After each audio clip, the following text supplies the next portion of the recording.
Hi, I'm Christian Brindle with Christian Brindle Insurance Services. And I'm Glenn Shelton with Lead Heroes and Hire Heroes. And this is Taco Tuesday. Tuesday. Let's talk Taco about about insurance. insurance. This is a show all about growing your business as an insurance agent and bringing you up-to-date marketing trends. We have great guests. We have sales experts. We'll talk about all things pertaining to senior insurance and other lines of insurance. We're trying to help you grow your business, and we are excited that you are here to watch our content. If you enjoy this episode, make sure to like the episode. Subscribe to any platform that you enjoy to listen on. Make sure to leave a 5-star review if it allows it, and we'll see you on the episode. We'll see you in there. Boom. What's up, everybody? Welcome back to another episode of Taco Tuesday. Let's talk about Is this insurance. a new season, by the way? That's what is this season It has 4? to be. Season 4. Man, is it that? Man. Think how many great shows got 4 seasons. Not a lot. Like a lot of shows die before 4 seasons, guys. So one thing we should look at super quickly while we're on this topic is shows that didn't last 4 seasons. 4 seasons. That's a great. What? Hang on, I'm looking right now. Okay, TV shows that ended sooner than they should have. That's a great list.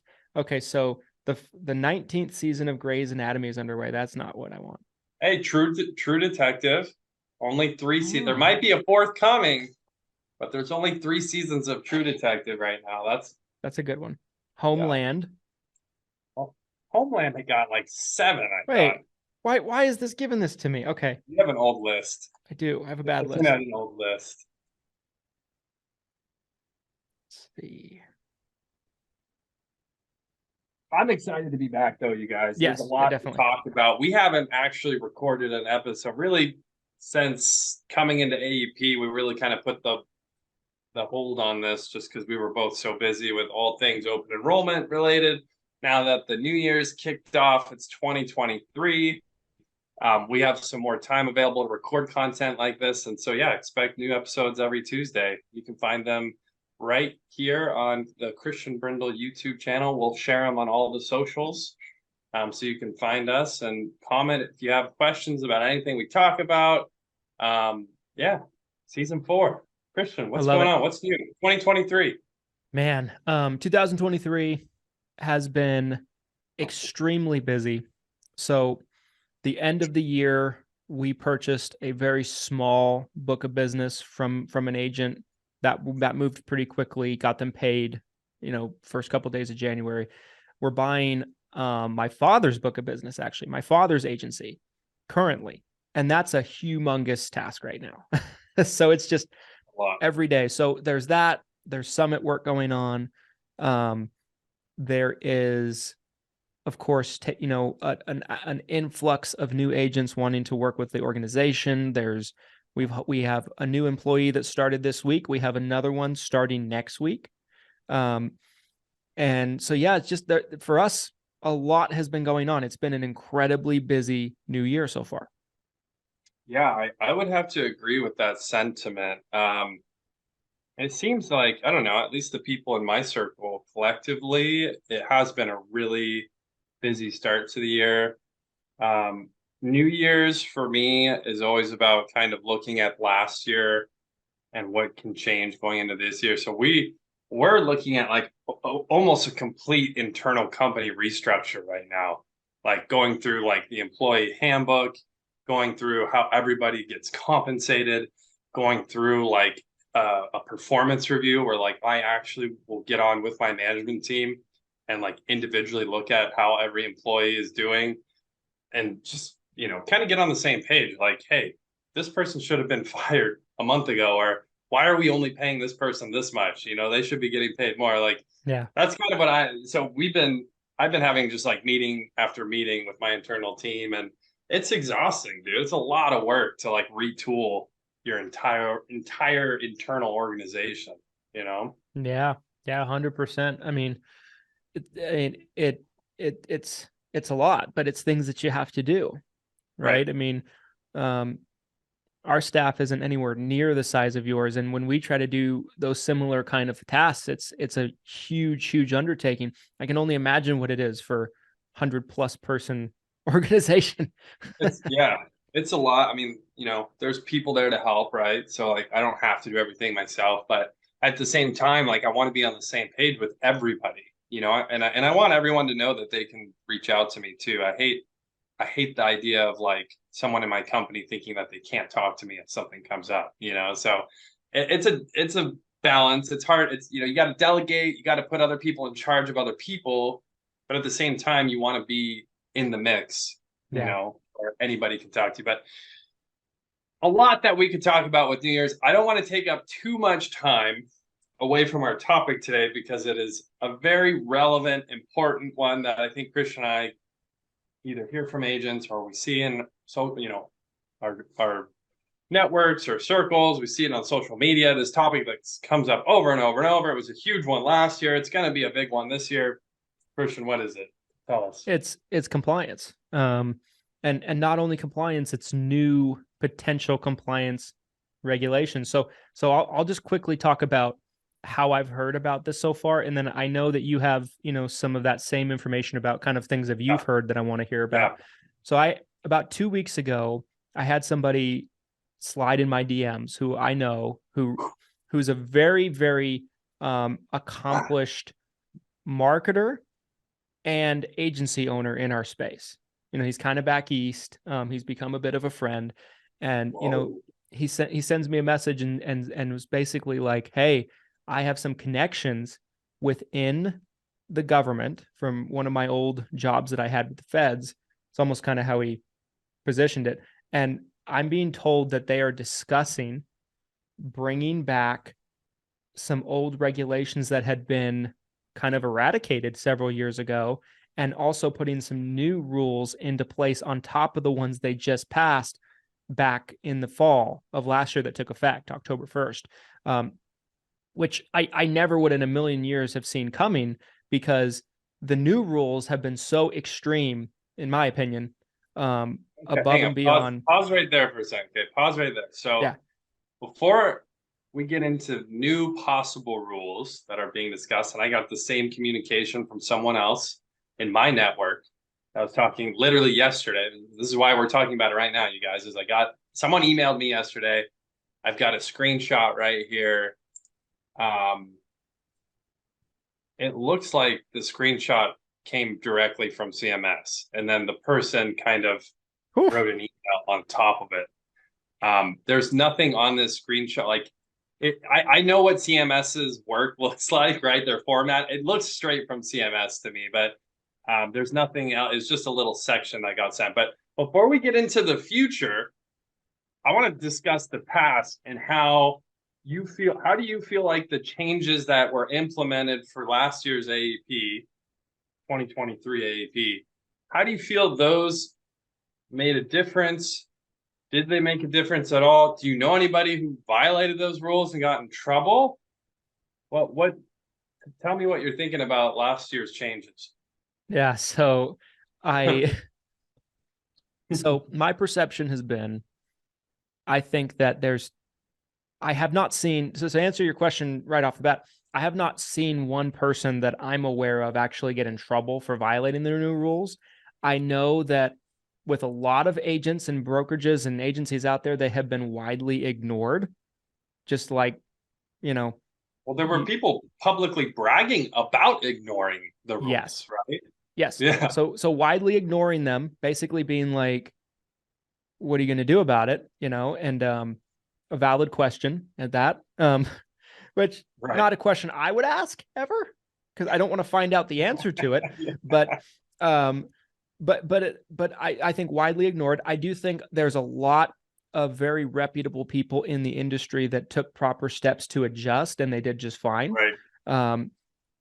And really, just to kind of reemphasize what those kind of new rules were, it was call recordings, recording every call that leads up to a sale with a client and recording the process of that sale and reading a new disclaimer before they talk about specific plan benefits that basically says that you don't carry every plan in the area. What we were doing, and I really kind of unapologetically would do this. Like in Utah, for example, we carry every Medicare Advantage option. There is nothing that is in existence that we don't carry. So we would preface the disclaimer by giving a disclaimer that we carry every Medicare Advantage plan. And that's not a lie. So I don't see how we could get in trouble with that. We would let them know that we don't carry every Medigap company, and we don't carry every Part D prescription drug plan company, but we carry every Medicare Advantage company. And the bulk of our sales are Medicare Advantage. Well, Probably 80%. Isn't that the goal of the disclaimer, though, is to try to get agents to be more transparent with prospects anyways? Because the problem is really, in my mind, it's captive agents, right? Isn't that basically what they're saying? Like, I only represent one plan, but I'm telling you that this one plan is the best plan, and I don't even have access to 90% of plans. You know how many captive agents are out there doing that? I know firsthand. I see them all the time. Where they go. Honestly, I get so fired up about the broker conversation because I freaking can't stand captive agents who do stuff like that. They have an overpriced plan. It's not the best plan. They're essentially lying to that prospect by doing that. That's why that rule had to get created, you guys. It's because of really, in my opinion, unethical captive agents. Boom. Yeah. Roasted captive agents. Get out of here. I also think I definitely think that played a huge part of it. I also think a lot of these big publicly traded organizations that were just abusing the boundaries, like SelectQuote. I'll just say it. I mean, everybody knows SelectQuote. Yeah, everyone knows. eHealth, GoHealth. These kind of organizations were just like rules were meant to be broken. They're like hearts. That's kind of like their business model, basically. SelectQuote specifically is the one that, not only was it being said, but people are posting recorded phone calls. Yes. Where they're getting tossed around from one unlicensed person to another unlicensed person, and they're literally doing enrollments. I mean, just blatantly illegal things that are black and white. So yeah, it sucks that stuff goes on, and there has to be rules, right? So yeah. So what's your opinion? Do you feel like it affected your AEP last year, negatively, positively? For us personally, I would say no. I mean, our internal offices. So as an organization, we did more production than we had ever. We had our best AEP ever, but also we have a lot more agents, right? So it's just kind of a conversation of warm bodies. But internally as an office, we did less production than we had the previous couple of years, but a lot of that had to do with Christian wasn't selling, right? So managing. Yeah. So I think it might take another year or two to internally match what I was doing myself. Right. But as an organization, we did better. So from a compliance standpoint, you feel like it really didn't affect your day to day. I don't think the internal production being lower had anything to do with that. I think it had more to do with I wasn't the one selling, and I'm the best salesperson in the office. It's interesting because 2022 AEP, it was kind of a consensus that it was a bomb. It was a dud. A lot of people missed targets. 21 or 22? 20. I'm talking now. I'm going back another year, right? Okay. So not last AEP, but the AEP before that, right? Most people went under target that I spoke with. Their response rates were down. And a lot of the negativity with that AEP, I personally associated with because 2021, that was happening during the 2020 election, right? Yeah. So I associated a lot of the negative response rate because you're dealing with an election. So an election year always... I mean, I've been through two presidential elections now, and the response rates get so bad because the freaking elections are pumping so much marketing money into the system, and they love baby boomers vote, you guys. Yep. So that's where I come to. But overall, I feel like positive feedback from almost everybody on last AEP. So I don't think the rules negatively impacted. I saw a lot of people who played by the rules perfectly. They were doing everything right, and they had great years selling insurance. So I think that a lot of the negative conversation that was happening around these compliance rules last year, and at the time, I mean, we could look at old Taco Tuesday videos. We already kind of said we didn't think it would be a big deal from a sales perspective. And here we are, we went through it. And yeah, I think overall, most agents did great last year. Yeah. Yeah. I mean, I think the other conversation about it is I think some of these large organizations that might have even played a big part in these new rules becoming a thing, I think a lot of them weren't taking it seriously. Because I remember I was out to lunch one day during AEP with my father, who runs an agency that was in a downline of ours and who we're purchasing right now. But he's basically been half retired for years, and now he's going to fully retire once we finish this acquisition. And we're with him and a couple of my agents in the office. And one of the commercials came on, and my dad gets out his cell phone and calls the number. And I was fascinated by what happened because I hadn't done that for a couple of years. I knew what they were doing a couple of years ago. I used to do it on YouTube videos, and I'd call them and just post the call recording. Right. And I don't know if that's legal, but I did it. And so, but here they come, dude. You can hear the sirens. Compliance, please. But anyway, so he calls them, and the first person he gets is a person in the Philippines, gets Filipino, and they're asking for his Medicare number right off the bat. Wow. And he's like, and like, that's the first question they're asking. And he's like, well, why do you need that? I'm just looking for information. They're like, well, before we can transfer you to a licensed agent, we need your Medicare number. It's like, first off, that's a blatant privacy violation. Right. That's the definition of like a HIPAA violation. Yeah, like, and private information like that. I don't think I ever remember seeing that before. And I had heard multiple instances where they would talk to somebody, and someone would talk to somebody, and the first question out of the mouth is, we need your Medicare number to determine what you're eligible for. Well, that's bullshit. I don't want to give you my Medicare number, and I don't know anything about you or what you're offering me or anything like that. And then when he wouldn't give them the number, the call gets transferred to the States, and they get someone in a call center, a licensed agent, same thing, Medicare number. And he's like, and he pushes back a little bit, but he wasn't rude or disrespectful. I think he was trying to keep him on the phone. He did a pretty good job, actually, because my dad is on Medicare. He has a Medicare number. And so he goes, why do you need my Medicare number? I just am looking for information. He just says it again. And after it was clear that they weren't going to get it, they just disconnect the call. Right. And that to me is like just a blatant disregard for the new rules. Right. It's just like, oh, there's no rules. We're going to spit in your face. What are you going to do about it? And there was a lot of that, which is surprising to me. I saw a lot of the blatant disregard, the braggadocious posting in these Facebook groups where people were like, basically pointing their middle finger at CMS and saying like, come at me, bro. Like, I'm not going to abide by any of these rules. And, it's kind of, that's kind of like the underlying DNA of America, right? Like, we're rebels at heart. Like, we've always, like, we're not paying taxes, stick it to the man. So like, on one hand, I get it. But on the other hand, I've always said from the beginning, I'm a fan of compliance, you guys.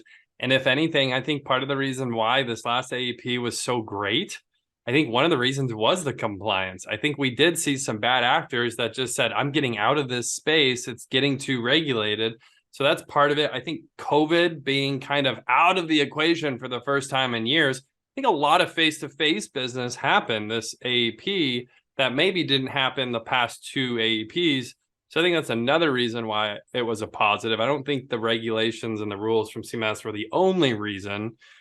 But I think if you put a system together, it was easy to follow the rules. And overall, I think the regulations probably helped everybody so far. That was kind of I think it was really positive, I guess, would be. I don't know if everyone would share that point of view. I mean, would you agree with that? I think as a whole, probably so. Yeah. I think I certainly don't think, like what you said, I certainly don't think everybody would have that same mentality. Yeah. I mean, to me, I don't love the rules. I think it's excessive. I do. I don't think it's impossible to do business and comply. But I do think it's just a little much. Overreaching. Yeah, little overreaching. Yeah, I do think that. And I think like a brand new person coming in, it's I think it's harder to start from scratch today than ever as a Medicare for agent. sure. Like, and so I think about those people, like somebody that like is starting out on a very, shoestring budget, and all of a sudden they have to find a way to record and store their phone calls, which costs money. They have to, just, I mean, from a financial perspective, the burden it takes to get into it is probably greater than it's been ever. Yeah. As an independent agent. And so I think like if whatever the stat is for Medicare agents specifically, 90-95% failure rate, whatever the case might be, I think the new rules probably make that rise, which Potentially. to me, is that such a bad thing for me? Probably not, because then I can swim in more blue oceans. I love to swim. I almost foresee more LOA agents. I almost foresee the increase, like the cost of technology now has gone up to do business, right? Like you have to have a dialer, you have to record your calls. Like there's a certain amount of technology that's like the bare minimum, and then there's like the technology that you should have that you don't necessarily like legally have to have, right? Like CRM systems and stuff like that. A lot of it's not super expensive, but again, if you're brand new and you just don't have the money for it, you don't have the money for it. So but yeah, maybe instead of more failure, maybe we see more LOA agents. I guess that would be that's the optimistic Glenn coming through saying, because and a good where they're getting fairly compensated. Because again, we've talked to LOA agents to death on this show, you guys. And there are good LOA opportunities and bad LOA opportunities. We're not going to get into that right now. Let's talk. Okay. So I think that was a pretty good recap on, last year and the changes that were made around call recording and that the disclaimer, like you talked about, which was the big one. Let's talk about the future change. Let's talk about the rumor mill. Let's talk about what we're thinking, we're hearing, what people are saying. So, do you want me to get into this email, or do you want to? Yeah. So I'd love to hear the email. So let's transition there. So again, for those of you who might not know me, my name's Glenn Shelton. I own a virtual call center called Lead Heroes, and we do phone calls for some stuff outside of insurance. That's the minority. The vast majority of the calls that we're making, it's centered around final expense, Medicare supplement, and turning 65. So that's kind of my world. I have a lot of people in the call center space that I work with. Some of them are my peers, where literally they're doing marketing similar to me. I have people on the insurance side, licensed agents sitting in a call center. So a lot of stuff, will get communicated back and forth to me without me even looking into it. So again, it's January today of the recording. It's January 20th. So there hasn't been a lot of time this year for more compliance to come out. I haven't even seen or heard anything until I got this email yesterday. I'm not going to say who it is for the respect of the person that sent it to me, but I saw this announcement. I'll just kind of read through it. I saw this announcement that was released by CMS this week. This was a proposal. It is not currently active, but I wonder, have you heard about this new proposal? How do you think, Glenn, it will actually play out? So those were the two questions that were asked to me. And then the final thing that this person says is, I have been told that as this is currently written, the key carriers will not let this go out as it currently is written, which we saw this didn't they do some revision on last year's rules too, right? I don't think there was revision, but I think the carriers had their own interpretations of it, which I mean is kind of like they're basically like it's going through almost like a filter, and what they want it to really look like on their version of it, on each carrier comes out, and it might have not been exactly what CMS had in mind, but the carriers have their own quote unquote interpretation. Yeah, and that's, I mean, it really, as I'm reading this, I'm thinking about like our legislature at the state or the national level. It's almost like they've replicated when they're changing these laws. It's like they're putting laws into play. It's crazy. Like, we're proposing this, and then they're gonna probably vote on it, and then they'll make changes to it, and then maybe they'll vote on it again. Maybe it all gets scrapped. Maybe it passes as is. Maybe the lawyers have to define specific words and terms so that way the carriers can then implement strategies with their, I mean, there's so many levels to this at this point. It's wild. But I would love to share this screenshot, but again, from like a privacy point of view, I don't know how many people this was sent. Maybe this is publicly out there on the web already. Maybe only a few people got this and this is getting passed around. So I'm just going to read it. CMS proposes to prohibit personal beneficiary data collected by a TPMO, which again, that's a third-party marketing organization, which has a pretty broad spectrum of what that covers, from being distributed to other TPMOs. When a beneficiary calls a company based on an advertisement, CMS asserts that the beneficiary is only expecting to connect with that particular company, not to have return calls made to their personal home or cell phone or from other companies. Through environmental scanning efforts, however, CMS has learned that selling and reselling of beneficiary contact information is happening as described here, and that beneficiaries are unaware that by placing the call or clicking on the web link, they are unwittingly agreeing for their contact information to be collected and sold to other entities and providing consent for future marketing activities. That is the entire paragraph that I received that looks to me, based on the screenshot, came straight out of a CMS document. Again, I'm told that this is a proposal as it's written.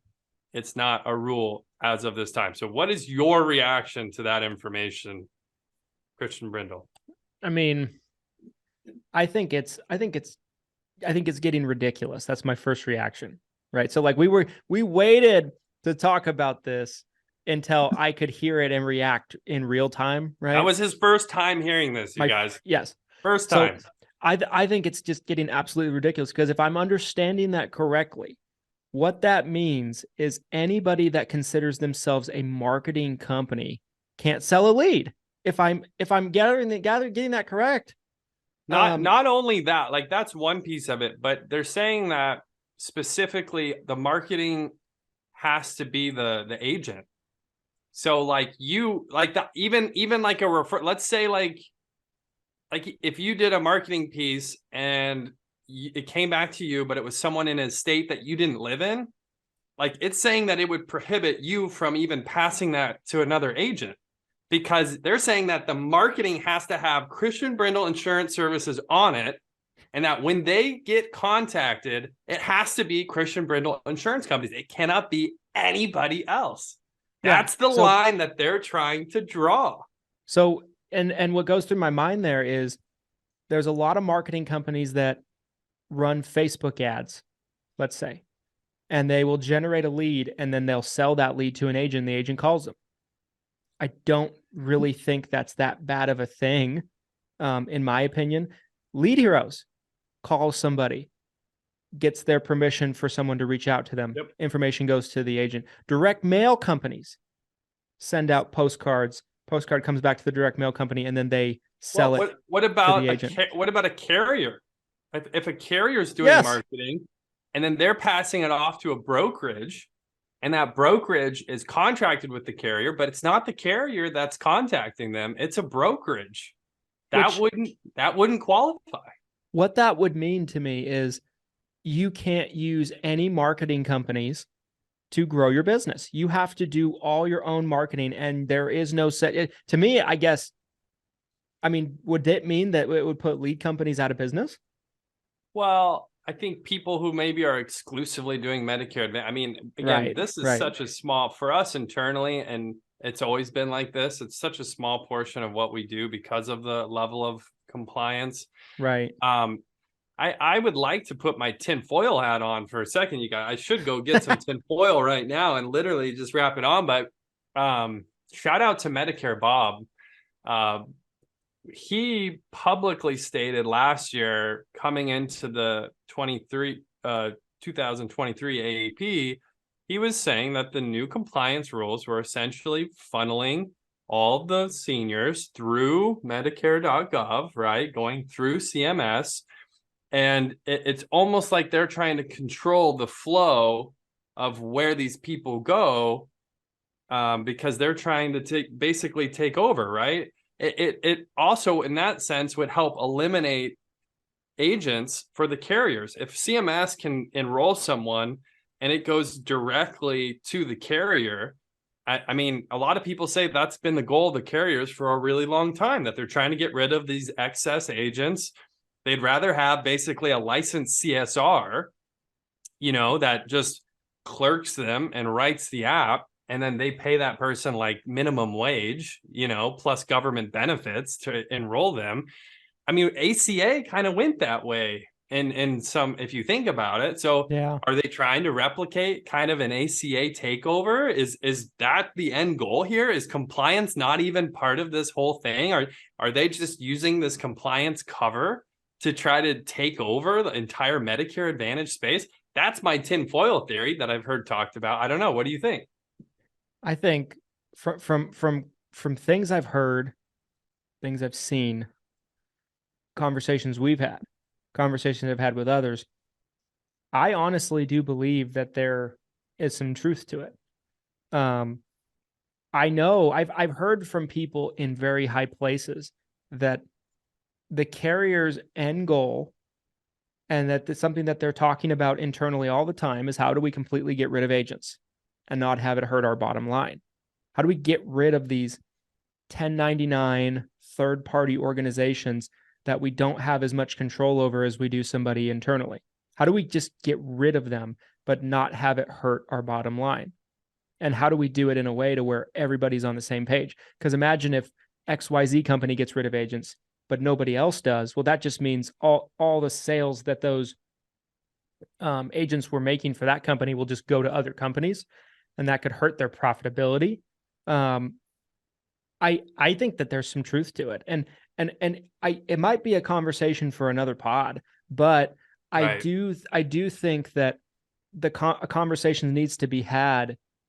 If that is the case, number one, what, if anything, can we do about it as an insurance community? Number two, is there anything we can do about it? Like maybe number one is there anything we can do about it? Number two is, if there is, what is that? And number three, what is the likelihood or the timeline of this realistically happening?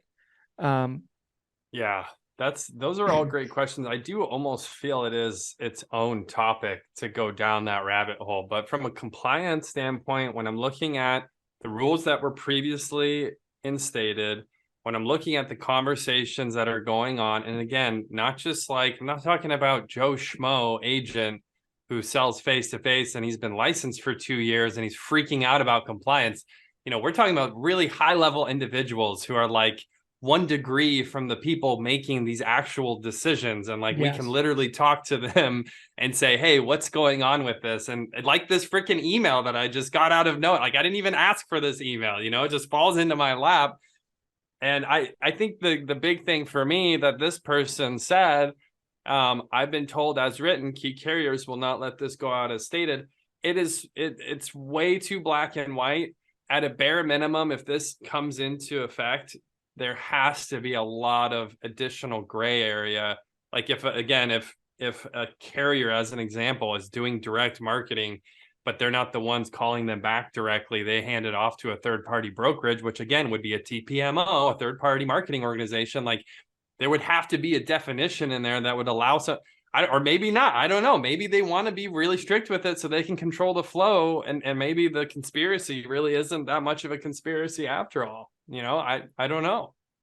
2 things I want to talk about. Yeah.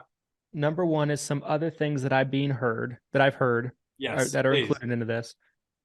I might have mentioned it earlier in the podcast. I don't remember if I got this far or not, but there used to be a scope of appointment rule 4 or 5 years back that said you had to get the 48 hours. Yes. The 48 hours is coming back. You never said this. That I didn't. That's what You you referenced an old rule coming back. You didn't say which. Yes. The 48 hours is coming back. Well, I think it's the same as everything we've talked about so far. It's a proposal. Wow.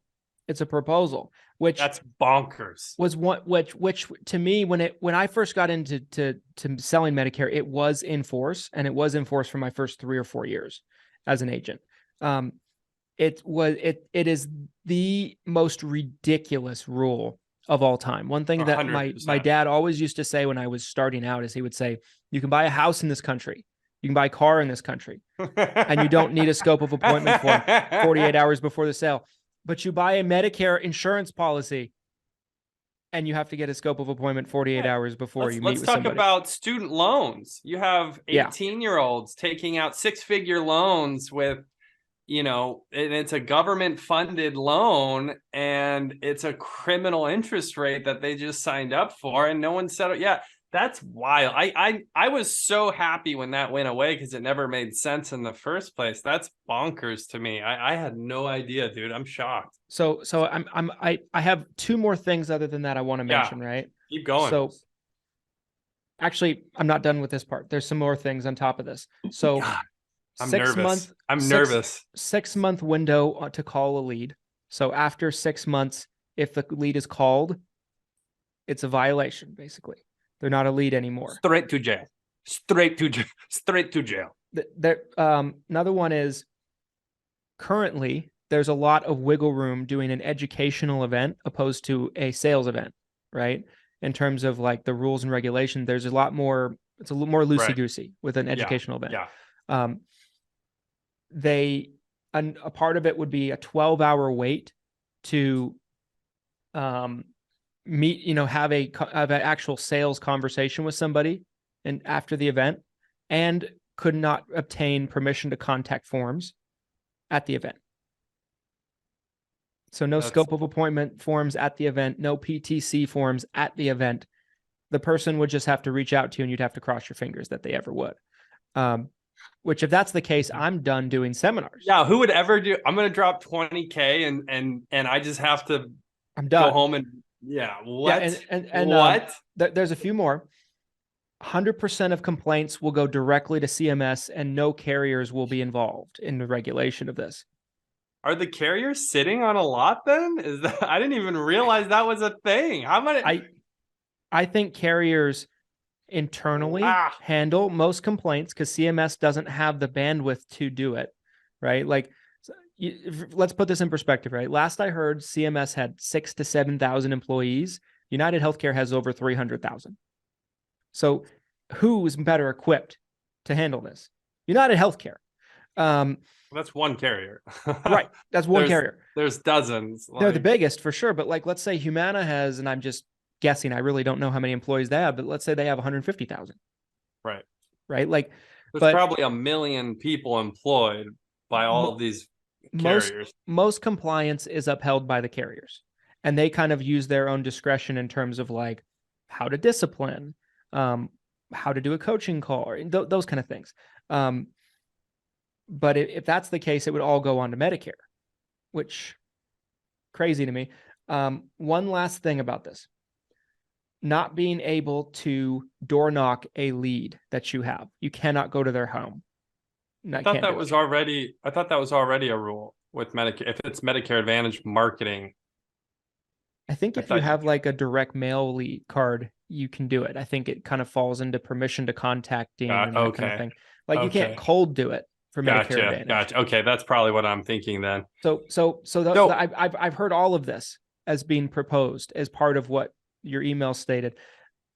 What do you think? Okay, keep going. I want to ask you some questions. There's 2 more things I want to mention while I'm thinking about them, so I don't lose them. This might be one of my favorite Taco Tuesdays we've ever done, by the way. Yeah, this is amazing information. Shout out to CMS for sponsoring this episode. Thank you, CMS. Thank you, CMS. So the 2 things that I wanted to mention, right? That's in addition to like, so that's the bulk of what I have heard from several different people, right? I'm wondering if these things, I mean, like we mentioned, these are proposals, not necessarily proven, or not necessarily like guaranteed going to happen, or maybe they'll change, or maybe they won't happen at all. Like, and I do think that the carriers have a lot of pull, more than we think. They're probably more in charge than CMS, right? At the end of the day, right? I mean, man, I don't know. I mean, I think that they're heavily involved with determining rules. If they all band together and they all come to CMS and they say, this cannot be a rule, CMS would have to back down, right? Isn't that how the games play? Certainly. So there's two things I want to mention with this, and then I'll turn it over to you. Okay. Okay, keep going. I have a lot here. So yes. Number one, if this happens, how long until our friend of the show, somebody like this, not saying her specifically, but we all know back in the day, it's public information, that our friend of the show, Galen Hendricks, along with Manhattan Life, sued the government and won. How long until we see something like this happen? I'm ready to sue somebody. I'm ready to sue CMS. Maybe it's a class action situation where a bunch of agents band together, which I would throw my hat in the ring tomorrow. Absolutely. That's number one. Number two, this is not going to be popular, what I'm about to say. And I'm going to get myself in trouble. Everybody brace, sit down, grab onto something if you're listening to this, if you're driving. I'm going to say what I am thinking and have been afraid to say publicly. Oh, gosh, here we go. What the hell does NAHU do? What do they do? Because they don't seem to make our lives easier. Hit. They Torpedo, direct hit. Why am I paying you guys $300 a year? What am I paying you for? Like, what are you guys doing? How come we don't get updates from you guys? How come I hear about meetings you're going to have with CMS last year about revising some rules, and then it just crickets?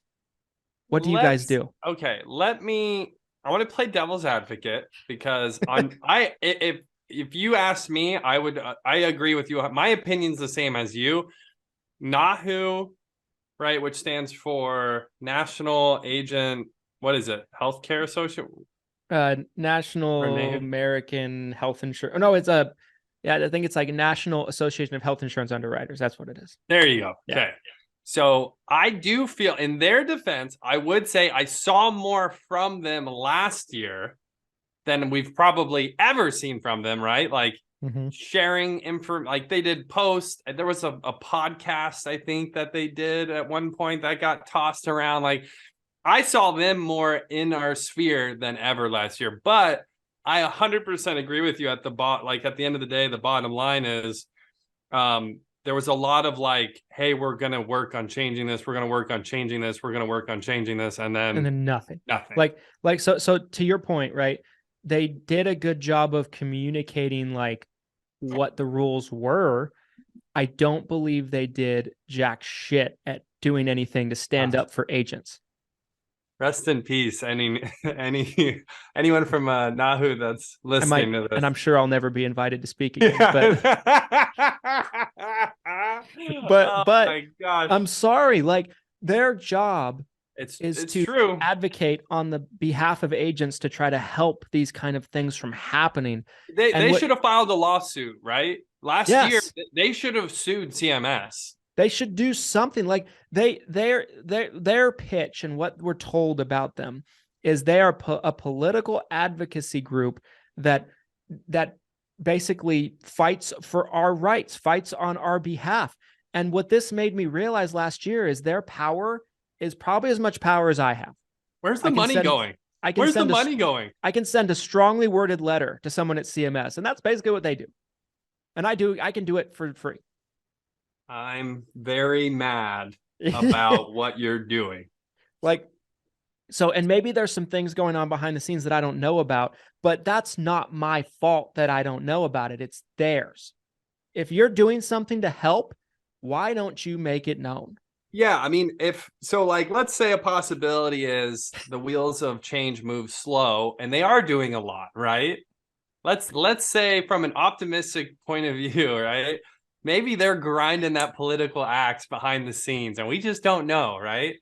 That's possible, but I just feel like more likely it just felt like, I don't know, it almost felt like they were just trying to satiate the demand of agents freaking out because now, I didn't really see anything. I don't know. And I could be wrong. I'm willing to say I could be wrong. If they did more than I realized, I'm sorry. But from what I saw was the same as what you saw. Like I saw the same. I feel like I've got a target on my back. I'm sorry. Okay. I'm sorry. So here's something I want to talk about and expand on this, right? We're getting canceled. In my entire career. Season 4, episode 1, Glenn and Christian gets canceled. That's what should be the title. In my entire career, I have heard one thing I've heard two things that NAHU has put out there that they have either done or were about to do that I was like, oh, that's pretty cool. That's great. You know, go NAHU. The first one was getting rid of the 48-hour rule. Okay. So you get rid of it and it comes back in 3 or 4 years. You might as well have done nothing. Ooh. Number one. Number two, they also came out years ago. The first time I ever was asked to speak at one of their events, it was a virtual event. It was during COVID. They came out and said that they were close to eradicating the scope of appointment. That was 2 years ago. Didn't happen. Like it's Ebola or something. Right. Yeah. It might as well be. Same thing to me. We are going to eradicate this SOA from the nation, you guys. We are going to protect. I want to know how much money is the organization actually getting on an annual basis? What's their donations look like? Where's that money going? I mean, why should I write you guys a check? Why should I promote you guys? Why should I speak at your events? What are you doing for Christian Brindle? It's a fair, I mean, you're not just speaking for yourself when you say that. You're asking for all health insurance, agents everywhere. What are you guys doing for us? Yeah. What are you doing? How are you keeping this? How are you helping us, right? Like with the amount of pull you guys like to say that you have, why are these things able to pass? Yeah, I think, or at least why can't we reach a middle ground, a meet in the middle standpoint? They're definitely, it seems like they're being neutered by the carriers and CMS, almost like anything they've brought up, it's almost like they're not being taken seriously. So, but again, there's tools at their disposal, like you talked about. I mean, Galen Hendricks, friend of the show, shout out to Medicare Mama. She sued and won, right? Like there are more people like that. There are tools in place where if a government organization is doing something that you disagree with, you can use these tools to have a public conversation about whether these rules are correct or not. And that we're not seeing that happen. We're not seeing that happen. We're seeing a lot of it, a lot of mouth service. And a lot of mouth service. I guarantee you, if there was someone that was a representative of NAHU, and here's the thing, if anybody hears this, that is a representative of NAHU, somebody that is in the know, somebody that's like, oh, Christian doesn't know what he's talking about. This and this and this is happening behind the scenes. I invite you. This is a personal invitation to have a debate with me. We'll have you on the channel. show. We'll have you on the show. We'll do a topic too. Yeah. We'll have you on the show. And you can push back as much as you like. We will have a debate about this. I'll moderate it. I'll moderate it. Like you guys can go. I mean, the invitation is there. Okay. To me, I'm that's a great endpoint, because I think that's like we're encouraging the conversation. Like if we're wrong, if the things we've said on this show today are wrong, we're sharing our point of view, our perspective, right? Like this is what we saw, this is what we heard, this is what was discussed. Like I think it's a really fair invitation to have the conversation. I would love to have someone from NAHU on the show. I would love that. I'd love to get into it. Who's running NAHU? Who's we don't know. We don't know. I don't know. Christian Brindle, you spoke, so I'm you're doing running a terrible job. I mean, well, let's bring this back. I'm very curious to see where this whole NAHU conversation, but it was a big part of the compliance conversation this last year, and moving forward, they're supposed to be the ones. They're a political advocacy group, you said. They sounded like the communications that we saw from them sounded like they were so optimistic that by the time October 1st came, the rules wouldn't be the same as what we were originally told. That didn't happen. The same thing. I heard the same thing. And everyone was like, don't worry, NAHU's got us. There was like this like fan group in the background. Agents were like, yeah, NAHU, they're going to take this government down. Yeah. And there's people signing petitions. And I got attacked for saying that the petition wouldn't do shit. And I was right. I'm just saying, like, okay. And so I'm just saying, like, it's such an unpopular point to make, and it's such an unpopular take to put out there that NAHU doesn't do as much for us as we might think. And I'm sure I'm going to get absolutely criticized up to the moon about this episode. Sure. But why can't we have this conversation? Why is this such a, why am I going to get shadow banned by the insurance community for talking about this, basically? I mean, I kind of want to see we're still on topic here. We're still recording. I kind of want to see what their most recent messaging is. You know what I'm saying? Like, what's the last thing they said? I just pulled up their website.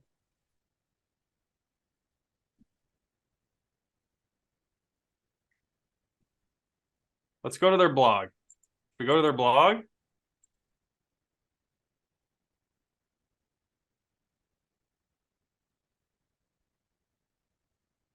Put in the thumbnail. Christian criticizes NAHU.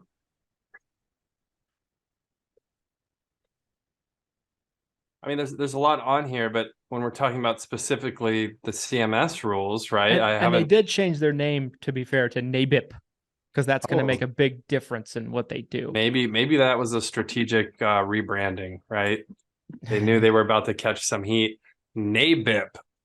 What's the B? Brokers? Producers? Maybe? No, I think it's National American Brokers. What the heck is that now? I need to know. Why NAPIP? That's what it says on the website. I'd like to know. Let's read it. Why NAPIP? Credibility. Your knowledge, expertise, and experience are priceless when it comes to your professional career. My knowledge, maybe not yours. What is that? What does that mean? I'm trying to figure out what it stands for. NABIP.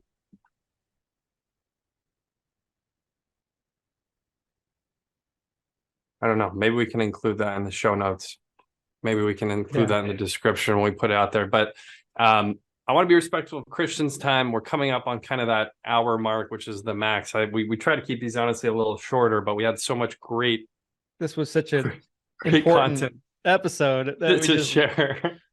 Let us know what you think, though, honestly. And like we said, like, we invite the criticism. If there's stuff happening that with the organization that apparently used to be called NAHU and is now NABIP, which, again, I kind of saw the same thing when I was just looking right there.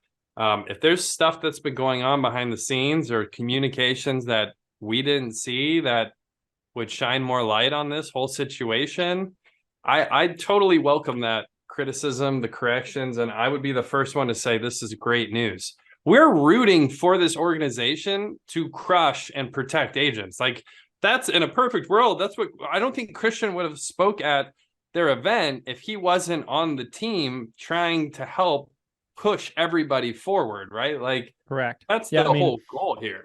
I've always looked at them as, an organization that I want my company to support, my brand to support, because I believe in what their message is, right? And what they do.